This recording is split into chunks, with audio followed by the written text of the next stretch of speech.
ಸಚಿವ ಪ್ರಿಯಾಂಕ್ ಖರ್ಗೆ ಪರ ಸಿದ್ದರಾಮಯ್ಯನವರು ಬ್ಯಾಟ್ ಬೀಸಿದ್ದಾರೆ. ರಾಜೀನಾಮೆ ಕೇಳಿದ ಬಿಜೆಪಿ ನಾಯಕರಿಗೆ ಸಿಎಂ ಸಿದ್ದರಾಮಯ್ಯ ಕೌಂಟರ್ ಅಟ್ಯಾಕ್ ಮಾಡಿದ್ದಾರೆ.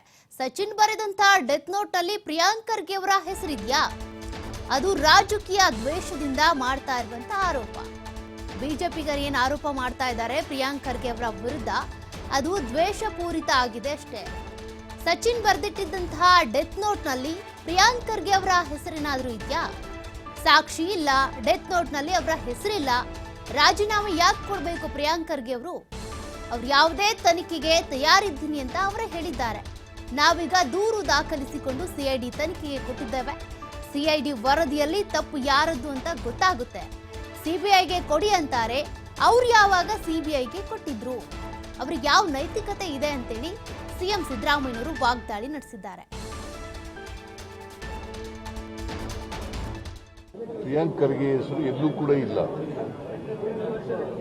ಅವ್ರು ಹೇಳಿದ್ದಾರೆ ಯಾವುದೇ ಎಂಕ್ವೈರಿಗೆ ನಾನು ತಯಾರಿದ್ದೀನಿ ಅಂತ. ನಾವು ಈಗ ಅವ್ರ ಮೇಲೆ ಕಂಪ್ಲೇಂಟ್ ಕೊಟ್ಟಿದ್ದಾರಲ್ಲ, ಆ ಕಂಪ್ಲೇಂಟ್ ಅನ್ನು ರಿಜಿಸ್ಟರ್ ಮಾಡ್ಕೊಂಡು ಸಿಒಡಿ ಕೊಟ್ಟಿದ್ದೀವಿ. ಸಿಒಡಿ ವರದಿ ಕೊಡಲಿ. ವರದಿ ಕೊಟ್ಟ ಮೇಲೆ ಪ್ರಿಯಾಂಕ್ ಖರ್ಗೆ ತಪ್ಪು ಮಾಡಿದ್ದಾನೆ ಅಂತ ಗೊತ್ತಾಗಬೇಕಲ್ಲ.